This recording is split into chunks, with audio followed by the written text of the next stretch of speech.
ശരിയായ രീതിയിലാണോ നിങ്ങൾ കൈ കഴുകുന്നത്? ഈ കാര്യങ്ങൾ മറക്കരുത്. Hi everyone, welcome back.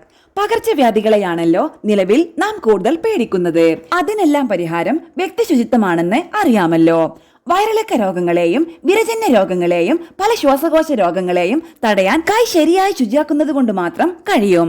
1846 Ignaz സെമ്മൽവെയ്സ് എന്ന ഹംഗേറിയൻ ഡോക്ടറാണ് കൈ കഴുകലിനെ രോഗങ്ങൾ ചെറുക്കാനും നിരവധി ജീനുകൾ രക്ഷിക്കാനുള്ള കഴിവും ശാസ്ത്രലോകത്തിന് കാട്ടിക്കൊടുത്തത്. ഡോക്ടർമാരും മിഡ് വൈഫുമാരും നേർപ്പിച്ച ബ്ലീച്ചിങ് ലായനിയിൽ കൈ കഴുകിയാൽ പ്രസവാനന്തരം ഉണ്ടാകുന്ന പനിയും മരണങ്ങളും കുറയ്ക്കാൻ സാധിക്കുമെന്നാണ് അദ്ദേഹം തെളിയിച്ചത്.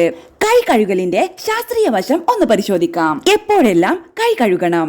ആഹാരം പാചകം ചെയ്യുന്നതിന് മുൻപും ശേഷവും, ഭക്ഷണം കഴിക്കുന്നതിന് മുൻപും ശേഷവും, മലമൂത്ര വിസർജനത്തിന് ശേഷം, രോഗികളെ ശുശ്രൂഷിക്കുന്നതിന് മുൻപും ഇടയ്ക്കും ശേഷവും, ഭക്ഷണം വിളമ്പുന്നതിന് മുൻപും, പുറത്തോ ആശുപത്രിയിലോ ഷോപ്പിങ്ങിനോ പോയി വീട്ടിൽ വന്നാലുടൻ, മുലയൂട്ടുന്നതിന് മുൻപ്, മരുന്ന് കഴിക്കുന്നതിനും കൊടുക്കുന്നതിന് മുൻപ്, ക്ലിനിക്കുകളിലും ആശുപത്രികളിലും കയറുന്നതിന് മുൻപും ശേഷവും, പൊതുവാഹനങ്ങൾ ഉപയോഗിക്കുന്നതിന് മുൻപും ശേഷവും, കുട്ടികൾക്ക് ആഹാരം നൽകുന്നതിന് മുൻപും ശേഷവും, കണ്ണിലോ മൂക്കിലോ മരുന്നൊഴിക്കുന്നതിന് മുൻപും ശേഷവും, പച്ചക്കറികൾ, പലവ്യഞ്ജനങ്ങൾ തുടങ്ങിയവ കൈകാര്യം ചെയ്യുന്നതിന് മുൻപും ശേഷവും, മൊബൈൽ ഫോൺ, പുറമേ നിന്നുള്ള പാക്കറ്റുകൾ എന്നിവ കൈകാര്യം ചെയ്തതിന് ശേഷം. ശരിയായി ശുചിയാക്കാത്ത കൈകൾ കൊണ്ട് മൂക്ക്, വായ, കണ്ണ് എന്നിവ ഒരു കാരണവശാലും സ്പർശിക്കരുത്. വാതിൽ പിടി, ലിഫ്റ്റ്, ATM ബട്ടണുകൾ, വളർത്തുമൃഗങ്ങൾ, അവയ്ക്കുള്ള ഭക്ഷണം, വളം, ഡയപ്പറുകൾ, ശുചീകരണ വസ്തുക്കൾ, കറൻസി എന്നിവയിൽ സ്പർശിച്ചതിന് ശേഷം, മറ്റൊരു വ്യക്തിയുടെ കൈകളിലോ ശരീരത്തിലോ സ്പർശിച്ചതിന് ശേഷം,